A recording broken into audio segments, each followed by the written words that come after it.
ঝিঙে পনিরের এইরকম রান্না পেলে মাংসের থালা সরিয়ে সবাই এটাই খাবে। ঝিঙে পোস্ত তো আপনারা অনেক খেয়েছেন, ঝিঙে পনিরটা একবার ট্রাই করে দেখবেন। এটা করতে যত সহজ, খেতে কিন্তু দারুণ সুস্বাদু। আমার ইউটিউব চ্যানেলে সকলকে স্বাগত। আজকে আমি তৈরি করতে চলেছি ঝিঙে পনিরের রেসিপি। তাহলে চলুন ভিডিওটা শুরু করি।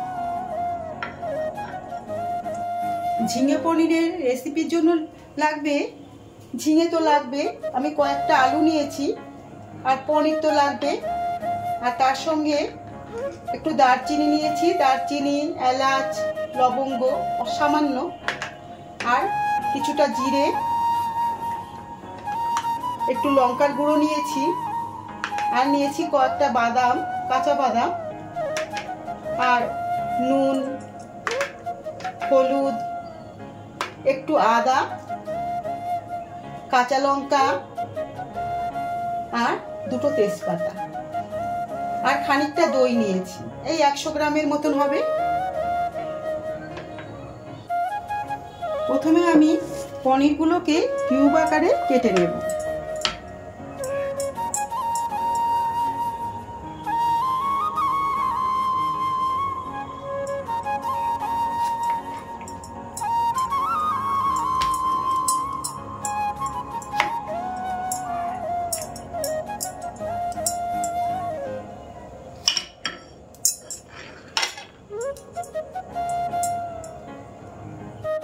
আমি পনিরগুলোকে ভালো করে কেটে নিয়েছি। আমি এর ওপরে 1 চামচ কর্নফ্লাওয়ার ছড়িয়ে দেব, দিয়ে মাখিয়ে নেব, আর একটু নুন,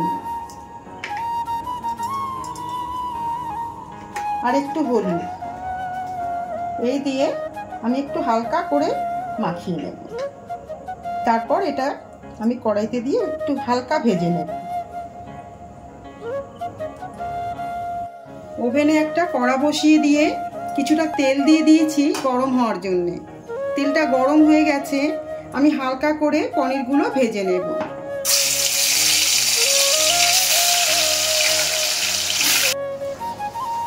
পনিরগুলো ওদিকে ভাজা হোক, আর আমি এদিকে সবজিগুলো কেটে নিচ্ছি।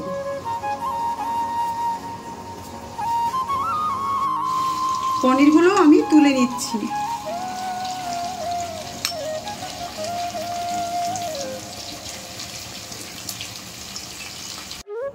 ঝিঙে আলুগুলো ভালো করে কাটা হয়ে গেছে, আমি একটা বোলের মধ্যে নিয়ে নিচ্ছি, ভালো করে ধুয়ে নেব।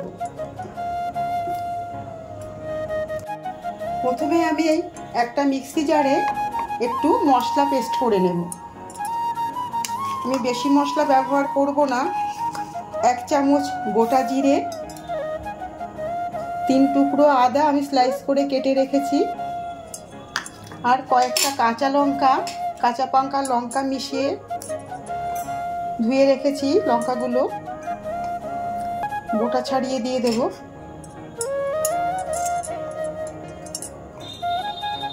পাঁচ ছটা লঙ্কা, আর অল্প পরিমাণে কয়েকটা বাদাম, আর 1/2 চামচ লাল গুঁড়ো লঙ্কা। এটা দিয়ে আর একটু নুন দেব, নুন দিয়ে আমি এটা পেস্ট করে নেব। মশলাটা আমি ভালো করে পেস্ট করে নিয়েছি। আর এই যে দারচিনি, লবঙ্গ, এলাচ রেখেছিলাম একটুখানি, এটা আমি একটু থেতো করে নেব। গ্যাস অন করে দিয়েছি। কড়াইয়ে তেলের ভেতর একটুখানি যদি নুন দেওয়া যায় তাহলে তেলটা কম ছিটবে।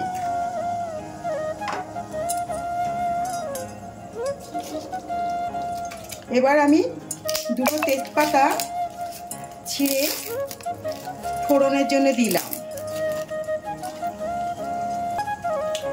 আর দারচিনিটা থেতো করে রেখেছিলাম, দারচিনি, দুটো এলাচ, দুটো লবঙ্গ, এটা আমি দিয়ে দিলাম কড়াইতে, আর 1 চামচ গোটা জিরে,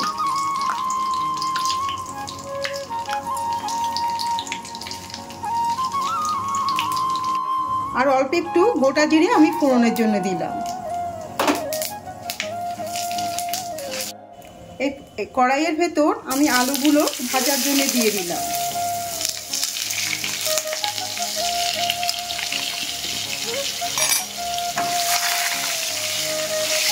আর একটু হলুদ দিয়ে দেব।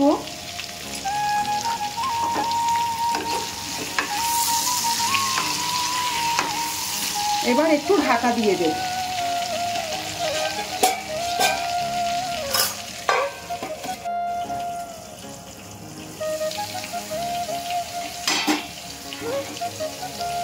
খুব সুন্দর মিষ্টি গন্ধ বেরিয়েছে ফোড়নে। আমি এর ভেতর মশলাটা দিয়ে দেব, যেটা পেস্ট করেছিলাম।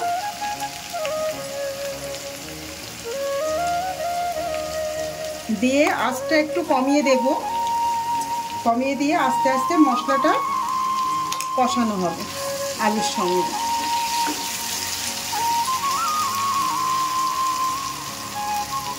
তেল আর দিতে হবে না, আমি একবারেই দিয়ে দিয়েছিলাম অল্প করে। পনিরগুলো ভাজা হলো, আলুগুলোও ভাজা হয়ে গেল, আবার মশলাটাও এর তেলেই কষানো হয়ে গেল।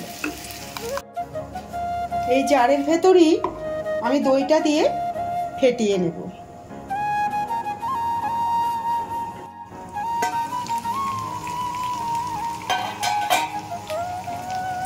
ফেটানো দইটা আমি এর ভেতর ঢেলে দিচ্ছি, আর একটু কষিয়ে নেব।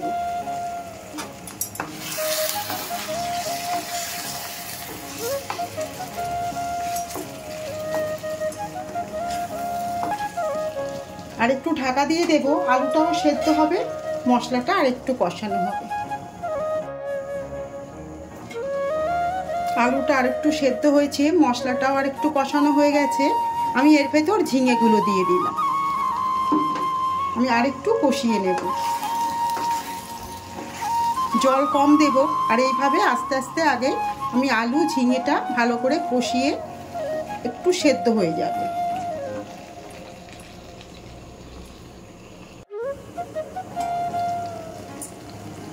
মশলাটা কষানো হয়ে গেছে, আলুটাও অনেকটা সেদ্ধ হয়েছে। আমি এর ভেতর অল্প পরিমাণে একটু জল দিয়ে দেব।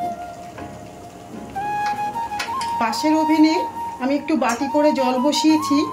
গরম জল দিলে খাবারের স্বাদ অনেক বেড়ে যায়,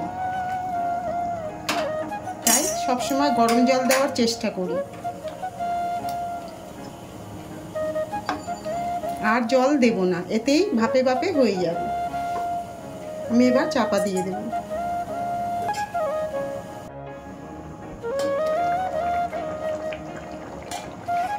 ফুটে গেছে ঝোলটা। আমি আরেকটু নুন দিয়ে দেব। নুন আগে একটু দিয়েছি, আর একটু দিয়ে দিলাম পরিমাণ মতো।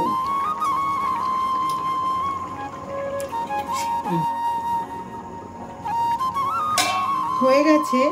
এবার আমি পনিরগুলো দিয়ে দেব, দিয়ে আর 2 মিনিট রাখবো। আমি অল্প একটু চিনি ছড়িয়ে দেব। নিরামিষ রান্নায় একটু চিনি দিলে খাবারের স্বাদ অনেক বেড়ে যায়।